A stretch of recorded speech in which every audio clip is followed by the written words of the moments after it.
Bienvenidos a Un Bolillo para Susto, el podcast donde lo paranormal se sirve calientito. Yo soy Fátima. Yo soy Luz. Y yo, Camila. En este episodio hablaremos sobre historias y experiencias paranormales que nos enviaron algunos de nuestros seguidores que pasaron aquí en Michoacán. Apaga la luz, ponte cómodo para escuchar las historias que se contarán a continuación. Pues, ¿qué creen, chicas? Yo les traigo una historia basada en un pueblo lejano de Cuitzeo. Está cerca de allí ese pueblito. Esta historia nos la manda un estudiante que terminaba su servicio médico en este pueblito. Aquí les va la siguiente historia. Él nos comenta que siempre se ha considerado una persona escéptica, de esas personas que siempre le buscan lógica a todo.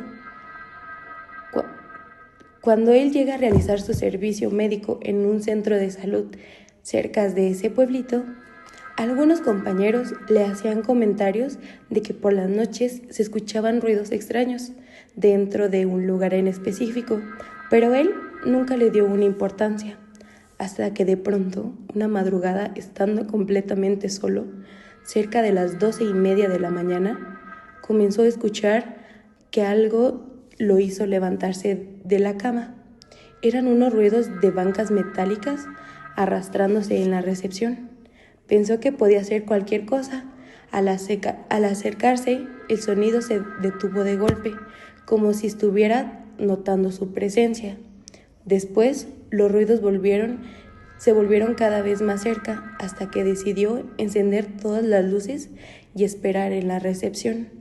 Cuando todo parecía haber terminado, apagó nuevamente las luces del pasillo de los consultorios. Y fue ahí cuando ocurrió lo más aterrador. Desde unos consultorios, una puerta comenzó a moverse violentamente. La manija giraba una y otra vez, como si algo dentro intentara salir de ese lugar. Esa noche, decidió encerrarse hasta que amaneciera. Hasta el día de hoy, él sigue sin encontrar una explicación para lo que le pasó. Y no es el único testimonio. Otros médicos que han hecho guardia afirman que algo está ahí, que se siente mucha tensión y que una noche en ese lugar es muy pesada. ¿Tú crees que lo que le ocurrió esa madrugada tenga alguna lógica? Pues siento que uno como científico siempre busca algunas maneras lógicas de algo inexplicable que le pasa. Pero a veces por más que busques y busques, no hay una razón, no encuentras un motivo. Así que siento que esta historia nada más nos deja como reflexión que no siempre hay que ser escéptico en todo lo que nos pasa. Siempre hay que tener ese granito de será o no será. Y ahora yo les traigo una historia que nos acaba de enviar una seguidora. Buenas noches, quiero compartir con ustedes una experiencia muy inquietante que viví hace ya varios años. Esto ocurrió en mi casa, cerca de Santiago Undameo, sobre la carretera Morelia-Pátzcuaro. Corría en el año 2019 y yo tenía apenas 18 años. Era una noche como cualquier otra. Me había quedado despierta hasta tarde viendo películas en mi celular con los audífonos puestos. Eran aproximadamente la 1 de la madrugada cuando comencé a escuchar un llanto de bebé, muy suave, apenas perceptible. Al principio no le di importancia, pensé que era parte de la película que estaba viendo, así que seguí entretenida con el celular.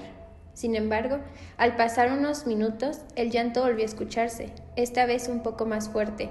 Eso comenzó a llamar mi atención, así que me quité los audífonos para escuchar mejor. En mi inconsciencia pensé que tal vez eran algunas personas pasando por la calle con un bebé. La ventana de mi cuarto está a escasos 2 metros de la calle y desde ahí suele escucharse todo lo que ocurre afuera. Volví a ponerme los audífonos y continué viendo la película durante unos 5 minutos más. Fue entonces cuando comenzó la verdaderamente inquietante. El llanto se hizo cada vez más fuerte y más cercano. No sé exactamente en qué momento ocurrió, pero cuando me di cuenta, el sonido parecía provenir del otro lado de la pared de mi habitación. Mi mente no lograba comprender lo que estaba pasando. Me quedé paralizada, como en shock. Lo único que se me ocurría era que alguien hubiera abandonado un bebé afuera de la casa, pero algo no encajaba. Los perros no ladraban, no se escuchaba movimiento alguno, nadie más parecía percatarse de aquel llanto. Lo más extraño fue que mi mamá dormía en la misma habitación. Intenté despertarla varias veces, La moví, le hablé, insistí, pero no reaccionaba. Era como si estuviera sumida en su sueño demasiado profundo. Si soy sincera, no recuerdo qué ocurrió después. Mi memoria se vuelve borrosa a partir de ese momento. Lo siguiente que recuerdo es haber despertado a la mañana siguiente. Con la luz del día intenté encontrar una explicación lógica para lo sucedido, pero no la encontré. Hasta hoy sigo pensando que aquella noche, ese llanto que parecía acercarse cada vez más, hasta quedar prácticamente junto a mí. Desde entonces llegué a una conclusión. Aquello que escuché no me transmitió nada bueno. ¿Y tú, Fátima, qué crees que ocurrió esa noche? Pues me suena impactante que se escuche un llanto de un bebé, puesto que la historia menciona que es de noche, ¿no? Sí. ¿Por qué un bebé estaría tan tarde o el llanto de un bebé cesaría a altas horas de la noche? Puesto que también hay que recordar algo, durante esos años estuvo la pandemia. Ese ambiente, la verdad, para mi persona, me lleva experiencias desagradables, ya que padecía que la muerte andaba muy seguido por todo el mundo. Ahora yo les contaré un relato anónimo que sucedió aquí en la ciudad de Morelia, Michoacán. Buenas noches, quiero compartir una experiencia que viví hace aproximadamente 15 años. Soy una mujer de 44 años y creyente de la Santa Muerte desde hace mucho tiempo. En aquel entonces, mi esposo me había dejado y yo llevaba una vida muy fiestera. Me gustaba salir, tomar y bailar. Una tarde de domingo fui con mis padres a un jaripeo y al terminar nos dirigimos a un salón de baile llamado La Penúltima. Íbamos varios amigos y yo ya había tomado algunas copas. Después de un rato, mi mamá me dijo que ya era hora de regresar a casa. Yo le respondí que todavía quería quedarme un poco más. Entonces me pidió algo muy serio. No te vayas a ningún otro lado. Cuando salgas de aquí, te vas a ir a tu casa. Le contesté que sí, pero ella insistió. Júramelo por la Santa Muerte. Sin pensarlo mucho le respondí. Sí, te lo juro por ella que me voy directo a la casa. Mi mamá quedó tranquila y se fue con mi padre. Sin embargo, yo no cumplí mi palabra. Seguí tomando, bailando y divirtiéndome con mis amigos. Cuando salí del salón, decidí buscar a un amigo y no regresar a mi casa como había prometido. Eran cerca de las 3 de la madrugada cuando caminaba por las inmediaciones del mercado de abastos. De pronto, vi a una viejita muy delgada, encorvada, con el rostro lleno de arrugas y aspecto de vagabunda. Al pasar junto a mí, me dijo con una voz extraña: mi hija, regresa a tu casa. Yo me burlé de ella, me reí, le ignoré y seguí caminando, sin darle importancia a sus palabras. Más adelante, había un terreno muy grande, sembrado. Al pasar por ese lugar, sentí un escalofrío que recorrió todo mi cuerpo. De repente, vi una enorme sombra negra frente a mí.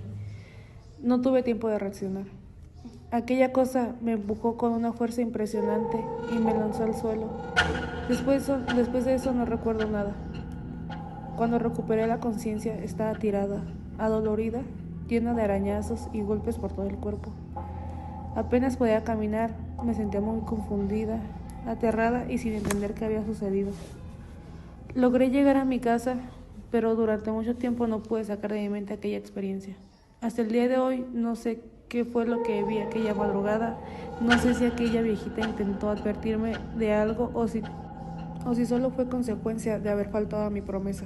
Lo único que sé es que fue una de las experiencias más aterradoras de mi vida y jamás la he podido olvidar. Cami, ¿tú qué opinas sobre esta historia? Pues la verdad yo sí estoy muy impactada con la historia que acabas de contar, Luz, porque yo sí le tengo mucho miedo y respeto al tema de la Santa Muerte, y yo creo que esa noche no debió faltar a su promesa. Bueno, ahora yo les contaré un relato sobre una persona que vivió una experiencia un poco extraña en un hotel ya abandonado aquí en Morelia, el cual es el Hotel Virrey de Mendoza. Hace tiempo escuché un relato de una persona con la que compartía barra en una de esas cafeterías que existen en el centro histórico de Morelia. No fue él quien vivió la experiencia, sino su hermano. Sin embargo, la seriedad con la que la contaba, la forma en la que describía cada detalle y la convicción con la que sostenía cada palabra me hicieron pensar que aquello realmente había sucedido, aunque hasta hoy siga sin tener explicación. Antes de comenzar, vale la pena mencionar algo que muchas personas conocen como fallos de la realidad, desfases temporales o bloques en el tiempo. Son relatos extraños que aparecen en distintas partes del mundo. Personas que recorren una carretera durante horas sin poder salir del mismo tramo, viajeros que encuentran lugares que parecen pertenecer a otra época, o individuos que afirman haber estado en sitios que oficialmente llevaban años abandonados. Esta historia ocurrió en Morelia hace apenas algunos meses. Llamaremos Gerardo al protagonista. Gerardo es un arquitecto y vive en Colima. Por cuestiones laborales, tuvo que viajar a Morelia para realizar varios trámites y reuniones. Llegó temprano a la terminal de autobuses y aprovechó el día para recorrer la ciudad, visitar a algunos amigos y conocer rincones que no veía desde hace muchos años. Siempre le había gustado caminar. Era de esas personas que llevaban una libreta donde anotaban lugares interesantes para visitar, fotografiar o simplemente contemplar. Esa noche se reunió con algunos amigos.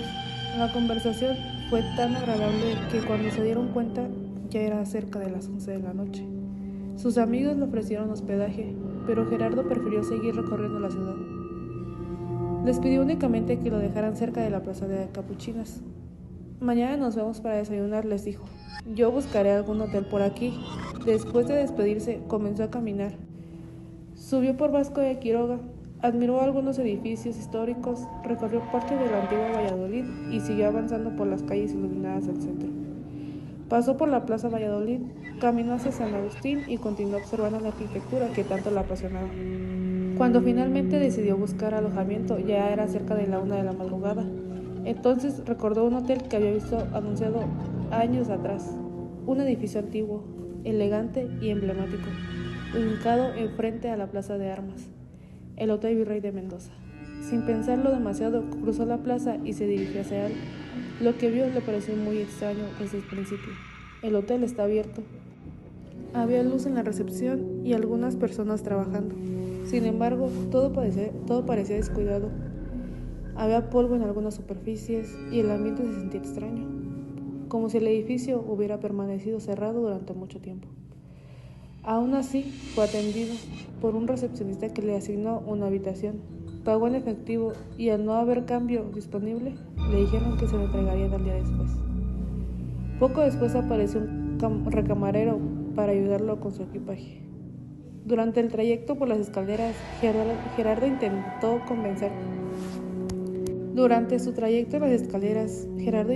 conversar con él, pero el hombre apenas respondía. Joven, ¿hay agua caliente toda la noche? El recamarero simplemente lo observó durante unos segundos. Sí, señor. Nada más. Al llegar a la habitación, abrió la puerta, dejó pasar a Gerardo y se retiró. El contraste era impresionante. Mientras el resto del hotel parecía abandonado, aquella habitación estaba impecable. La cama perfectamente tendida, las cobijas limpias y cada objeto colocado en su lugar. Era un cuarto hermoso, colonial, digno de la antigua Valladolid. Dejó su mochila sobre una silla, colocó la valija junto a la cama, se quitó los zapatos y cayó rendido. El cansancio pudo más que cualquier duda. Horas después despertó con la alarma de su reloj. Eran las 8 de la mañana. Recordó que el recepcionista le había comentado que podía permanecer hasta las 3 de la tarde debido a la hora que había llegado. Se arregló, tomó una ducha rápida y decidió llevar consigo todas sus pertenencias por si más tarde ya no regresaba. Al bajar las escaleras encontró algo que le llamó la atención. No había nadie, ni recepcionista, ni camareros, ni huéspedes. El hotel parecía completamente vacío. La puerta que daba hacia el portal estaba abierta y algunas mesas tenían tazas de café servidas, como si alguien hubiera estado sentado ahí apenas unos minutos antes. Esperó un momento, nadie apareció. Decidió guardar la llave y regresar más tarde para devolverla. Después se reunió con sus amigos para desayunar en un restaurante cercano a la catedral. Mientras esperaban la comida, uno de ellos le preguntó: ¿Y dónde te hospedaste anoche? En el Virrey de Mendoza, respondió con naturalidad. Dormí bastante bien. Los presentes intercambiaron miradas. ¿Estás hablando en serio? Claro que sí. Gerardo, es imposible. ¿Por qué? Porque ese hotel lleva años cerrado. El arquitecto soltó una pequeña risa. Pensó que estaban bromeando. No, yo estuve ahí, entré, hablé con el recepcionista, pagué mi habitación y dormí en ella. Gerardo, el hotel está abandonado. En ese momento, uno de sus amigos observó algo. Oye, ¿qué le pasó a tu chamarra? Gerardo bajó la mirada. Estaba cubierta de polvo, un polvo fino, grisáceo, como si hubiera permanecido horas dentro de un edificio abandonado. La sonrisa desapareció de su rostro. Instintivamente buscó la llave del hotel. Revisó los bolsillos de la chamarra, los del pantalón, la mochila, la cartera. Nada. La llave había desaparecido. También revisó su dinero. Estaba completo. No faltaba ni un solo peso, ni siquiera el dinero que supuestamente había pagado por la habitación. Sin decir una palabra, se levantó de la mesa y corrió hacia la plaza de armas. Sus amigos fueron detrás de él. Al llegar, se encontró frente al enorme edificio y entonces comprendió que algo no estaba bien. El hotel estaba cerrado, abandonado. Las ventanas lucían sucias, las puertas permanecían aseguradas. El paso del tiempo era evidente en cada rincón. No había recepcionista, no había huéspedes, no había recamareros, nada. Solo un edificio vacío. Permaneció observándolo durante varios minutos, buscando una explicación, buscando alguna señal que demostrara que todo había sido una confusión, pero no encontró nada. Hasta el día de hoy, Gerardo sostiene exactamente la misma versión. Afirma que entró a ese hotel, que habló con quienes trabajaban ahí, que pagó una habitación, que durmió en ella y que salió por la mañana como cualquier huésped. Lo más inquietante es que, según todos los registros y las personas que conocen el lugar, aquello era imposible, porque el Hotel Virrey de Mendoza llevaba años cerrado, y aún así Gerardo está convencido de que pasó la noche dentro de él. La pregunta sigue siendo la misma. Si el hotel está abandonado, entonces ¿dónde pasó realmente aquella noche? ¿Qué opinas, Fátima, sobre este Hotel Virrey de Mendoza? Pues como lo dice, es una historia que realmente en mi persona yo no le encontraré una explicación lógica a lo que pasó. Siento que fue como una falla en la realidad, de esas veces que te quedas atrapado en un tiempo inexistente, pero que no le encuentras alguna explicación. Esto de quedarse en el Hotel Virrey de Mendoza me genera una gran impresión, me asustó tanto, de verdad, me mantuve en suspenso en todo el momento, porque realmente he pasado por ese lugar algunas veces y suena un poco inquietante el mirar hacia dicho hotel y que por dentro se vean cosas abandonadas, deterioradas y que se vea el paso del tiempo dentro de él. Cami, ¿tú quieres comentar algo al respecto? Pues yo quedé también asustada como tú, Fati, pero yo nunca he pasado por ahí, yo nunca he visto nada de adentro, yo no he visto ni siquiera dónde está, pero con la historia, mira, quedé impactada. Suena como de película, o sea, ni siquiera me lo puedo imaginar, la verdad. Esta siguiente historia nos la manda un seguidor. Anónimo, por favor. Esto me pasó hace aproximadamente 12 años, cuando todavía salía con quien hoy es la mamá de mi hija.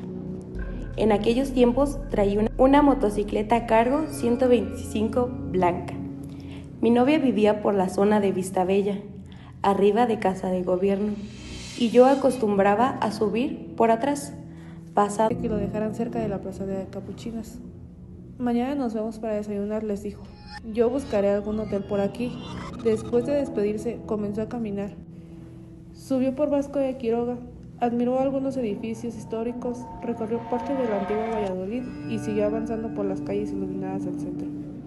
Pasó por la Plaza Valladolid, caminó hacia San Agustín y continuó observando la arquitectura que tanto la apasionaba. Cuando finalmente decidió buscar alojamiento, ya era cerca de la 1 de la madrugada. Entonces recordó un hotel que había visto anunciado años atrás, un edificio antiguo, elegante y emblemático, ubicado enfrente a la Plaza de Armas, el Hotel Virrey de Mendoza. Sin pensarlo demasiado, cruzó la plaza y se dirigió hacia él. Lo que vio le pareció muy extraño desde el principio. El hotel está abierto. Había luz en la recepción y algunas personas trabajando. Sin embargo, todo parecía descuidado. Había polvo en algunas superficies y el ambiente se sentía extraño, como si el edificio hubiera permanecido cerrado durante mucho tiempo. Aún así, fue atendido por un recepcionista que le asignó una habitación. Pagó en efectivo y al no haber cambio disponible, le dijeron que se lo entregarían al día después. Poco después apareció un recamarero para ayudarlo con su equipaje. Durante el trayecto por las escaleras, Gerardo intentó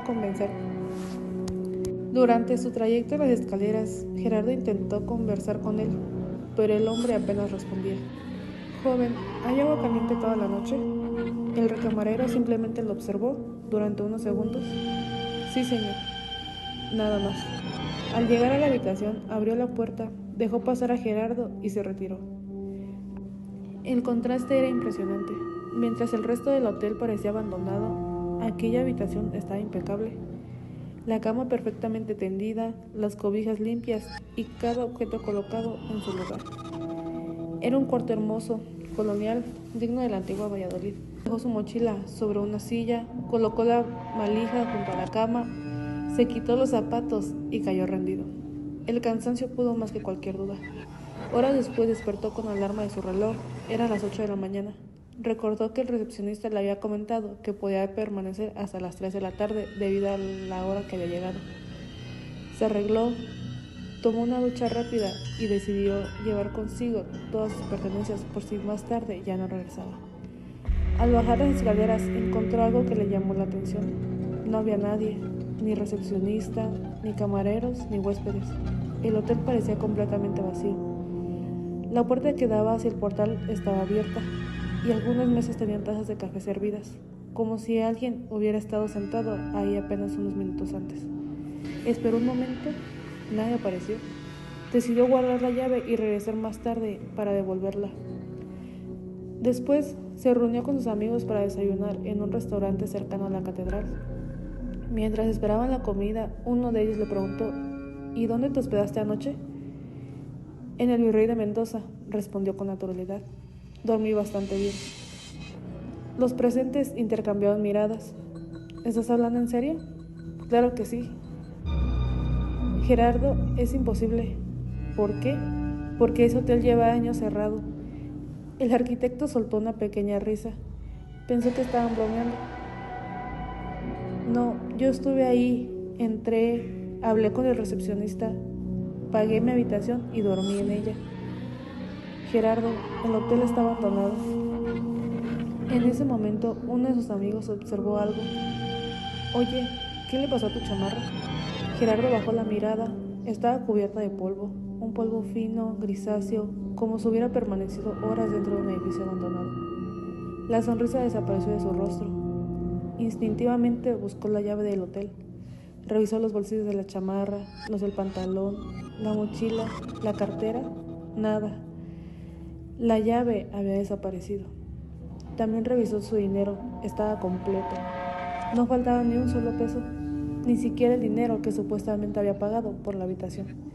Sin decir una palabra, se levantó de la mesa y corrió hacia la plaza de armas. Sus amigos fueron detrás de él. Al llegar, se encontró frente al enorme edificio y entonces comprendió que algo no estaba bien. El hotel estaba cerrado, abandonado. Las ventanas lucían sucias, las puertas permanecían aseguradas.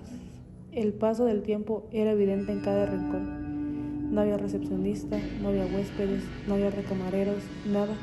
Solo un edificio vacío. Permaneció observándolo durante varios minutos, buscando una explicación, buscando alguna señal que demostrara que todo había sido una confusión, pero no encontró nada. Hasta el día de hoy, Gerardo sostiene exactamente la misma versión. Afirma que entró a ese hotel, que habló con quienes trabajaban ahí, que pagó una habitación, que durmió en ella y que salió por la mañana como cualquier huésped. Lo más inquietante es que, según todos los registros y las personas que conocen el lugar, aquello era imposible, porque el Hotel Virrey de Mendoza llevaba años cerrado, y aún así Gerardo está convencido de que pasó la noche dentro de él. La pregunta sigue siendo la misma. Si el hotel está abandonado, entonces ¿dónde pasó realmente aquella noche? ¿Qué opinas, Fátima, sobre este relato sobre el rey de Mendoza? Pues como lo dice, es una historia que realmente en mi persona yo no le encontraré una explicación lógica a lo que pasó. Siento que fue como una falla en la realidad, de esas veces que te quedas atrapado en un tiempo inexistente, pero que no le encuentras alguna explicación.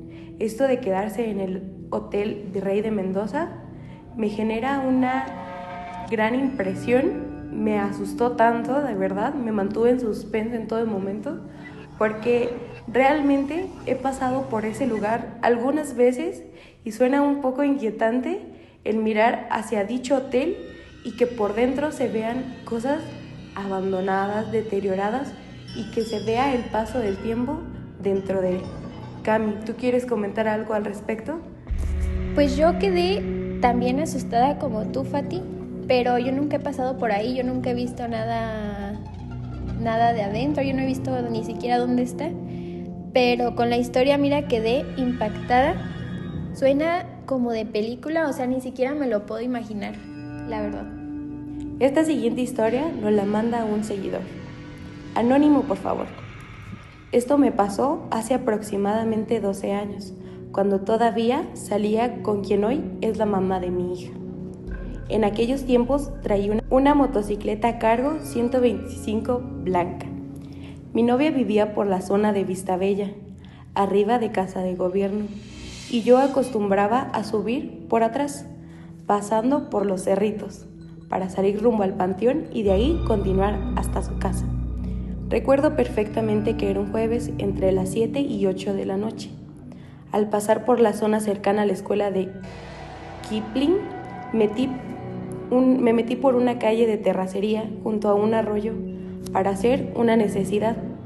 Apagué la moto, me bajé y mientras estaba ahí, escuché que alguien me chiflaba. Volteé varias veces, pero ahí no vi a nadie. Entonces la vi. Era una lechuza enorme, parada sobre un árbol. Cada vez que la observaba, saltaba un silbido extraño, como si quisiera llamar mi atención. La ignoré. Terminé lo que estaba haciendo y seguí mi camino. Pero al arrancar la motocicleta, noté algo raro. La lechuza iba volando encima de mí.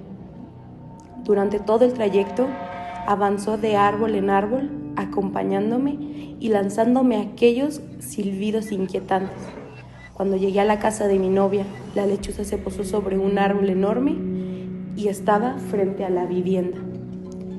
«Mira, esa cosa viene siguiéndome desde allá», le dije.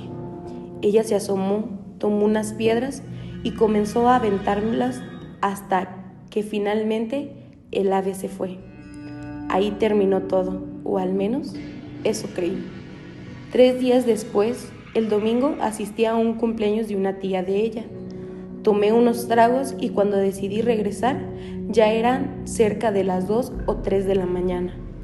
Pensé en volver por el Libramiento, pero como todo en motocicleta me pareció más simple y seguro irme por atrás, por el mismo camino de siempre. Todo iba normal hasta que pasé por el panteón.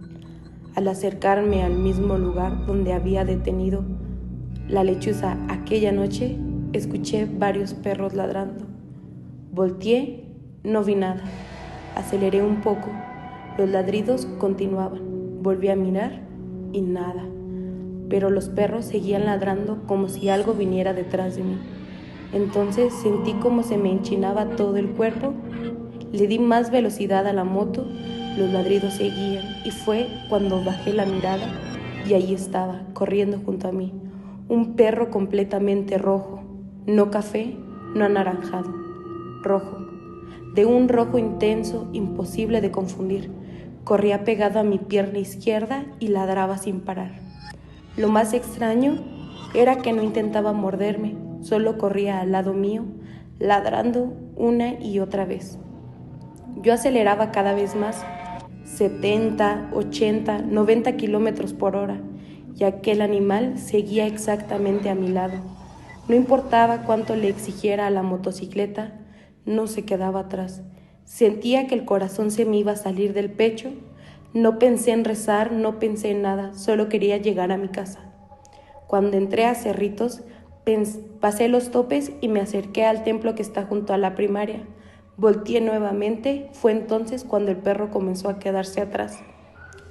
Ya no corría, simplemente caminaba, como si hubiera llegado hasta donde debía acompañarme, como si no pudiera cruzar más allá de ese punto. Llegué a mi casa completamente aterrado y ni siquiera apagué la motocicleta. Brinqué de ella antes de detenerla y corrí directo a donde estaba mi mamá. ¿Qué traes?, preguntó. Un perro rojo, ella me miró y respondió. Es el diablo, para que se te quite andar en la calle a estas horas de la noche. Entonces recordé la motocicleta. Seguí encendida, dando vueltas sola en la calle, pero hasta el día de hoy sigo recordando aquel perro rojo que corría a par de mi motocicleta, a una velocidad imposible en medio de la madrugada. Aún me pregunto si aquella lechuza tuvo algo que ver con todo lo que ocurrió después, o fue una simple coincidencia, o fue una advertencia. Es algo que todavía no puedo explicar. En esta historia yo opino que a lo mucho que yo he sabido, mis papás me han dicho y hasta mi abuelita, sobre que si se te aparece una lechuza o si se para en algún lugar de tu casa, es porque algo malo va a pasar. Siento que la lechuza fue alguna señal, un tipo de señal de que algo malo le iba a pasar. Y sinceramente yo no hubiera pasado por el panteón a esa hora. O sea, de verdad, pues por más que ya conocía el camino o algo, preferiría irme por otro, porque pues también pasar muy noche por un panteón no es muy bueno que digamos. ¿Tú qué opinas, Cami? Pues yo la verdad no creo mucho en ese tipo de mitos porque pues en mi familia no creen como en muchas cosas paranormales. Yo la verdad ya había escuchado como una historia cercana a esta, pero se había tratado de un chango. O sea que el chango era como el maligno. Entonces, pues la verdad sí me cuesta creer que pues un perro puede ser endemoniado. Ya, esa es mi opinión. Y para terminar con las historias de este capítulo, les contaré el fraile de la calle Guerrero. Hace varios años llegué a vivir a Morelia por cuestiones de trabajo. Como aún no conocía bien la ciudad, busqué un lugar céntrico que me permitiera moverme con facilidad. Fue así como encontré una antigua casona en la calle Guerrero, muy cerca de la vieja pila del Ángel. Desde el primer momento me impresionó aquella propiedad. Era una construcción enorme y vetusta, con gruesos muros de cantera, patios amplios y corredores silenciosos que parecían detenidos en el tiempo. Durante el día era un lugar hermoso. Por las noches, en cambio, adquiría una atmósfera difícil de explicar. Había algo extraño en aquella casa, algo que me hacía sentir observado, aunque cuando me encontraba completamente solo. Al principio pensé que eran imaginaciones mías. Una noche, mientras cruzaba el patio principal, vi a un hombre vestido con una larga túnica oscura caminando cerca de la entrada. Apenas lo observé, desapareció detrás de una columna. Creí que se trataba de alguna confusión provocada por las sombras, pero volvió a ocurrir. Días después lo vi nuevamente. Esta vez estaba de pie cerca de los baños. Permanecí inmóvil, con la cabeza ligeramente inclinada hacia el suelo, como si estuviera rezando. Su figura era alta y delgada. Llevaba el atuendo de un fraile antiguo. Parpadeé apenas un instante y ya no estaba. Con el paso de los meses las apariciones comenzaron a hacerse más frecuentes. A veces lo veía cruzar lentamente los corredores, otras simplemente aparecía al fondo del patio observando en silencio. Nunca hablaba, nunca hacía ningún gesto, solo estaba ahí. Lo más inquietante era la sensación que dejaba tras de sí. El ambiente se volvía pesado, el aire parecía enfriarse de golpe y el silencio era tan profundo que resultaba incómodo. Yo intentaba convencerme de que todo estaba en mi cabeza, hasta que otras personas comenzaron a verlo. Familiares, visitas e incluso algunos vecinos describían exactamente el mismo personaje, un fraile de aspecto antiguo que aparecía dentro de la propiedad y que algunas noches podía verse caminando por la calle Guerrero. Cuando escuché aquellas descripciones, sentí un escalofrío. Ya no era una imaginación, ya no era algo que solo me ocurría a mí. La situación llegó a tal punto que dejé de sentirme tranquilo dentro de la casa. Cada noche esperaba verlo aparecer detrás de alguna columna o al final de algún corredor oscuro. Dormir comenzó a ser difícil. Permanecer ahí se volvió insoportable. Finalmente decidí abandonar la propiedad y buscar otro lugar donde vivir. Tiempo después quise investigar qué había ocurrido con aquel terreno. Fue entonces cuando una persona conocedora de la historia de la zona me comentó algo que me dejó pensando. Según él, aquella propiedad formó parte de los antiguos huertos permanecientes a los frailes agustinos. Me explicó que el hábito que yo describía coincidía exactamente con la vestimenta utilizada por esa orden religiosa durante la época colonial. Nunca supe si algún fraile murió ahí, nunca supe si existió un convento, un huerto o algún antiguo cementerio en ese lugar. Lo único que sé es que durante el tiempo que viví en aquella casa, vi a ese fraile en repetidas ocasiones, y no fui el único. Hasta el día de hoy, algunos vecinos aseguran que ciertas noches, cuando la calle Guerrero queda casi vacía y el eco de los pasos rebota entre las viejas casonas del centro, una figura encapuchada aparece caminando lentamente entre las sombras, sin prisa, sin hacer ruido, como si siguiera recorriendo siglos después. Un lugar que jamás abandonó. Y a todos los que nos escuchan, queremos saber cuál fue la historia que más les gustó o impactó de Michoacán. Déjenos en los comentarios. Bueno, amigas, ya se está llegando al final del capítulo. ¿A ustedes cuál fue la historia que más les impactó? Bueno, a mí la historia que más me impactó fue donde comentaban que el perro era la figura del diablo. Sinceramente, yo hay veces que tengo miedo sobre el tema del diablo. Siento que es muy cercano a lo de la Santa Muerte, aunque la Santa no es completamente mala. Y esto me causa impacto ya que hay veces que el diablo se le ve como una figura humana o representada de alguna otra forma cuando se hace presente. Entonces me hizo como muy raro que fuera un perro, que se representara en un perro. Ya que a veces que se comenta que el diablo se representa con cuernos o como una persona muy encorvada o alta. Pues a mí la historia que más me impactó fue la del fraile, puesto que vemos siempre a esas personas como llenas de espiritualidad y de alegría que te generan alguna confianza, pero en este caso fue lo contrario, ya que se puede ver como una persona oscura y que generaba inquietud a toda persona que lo veía pasando por los pasillos en el que se encontraba dicho fraile. Para mí, la historia menos convincente fue la del bebé, ya que no me causó tanto suspenso, aunque no dudo que haya pasado. Familia, pues este capítulo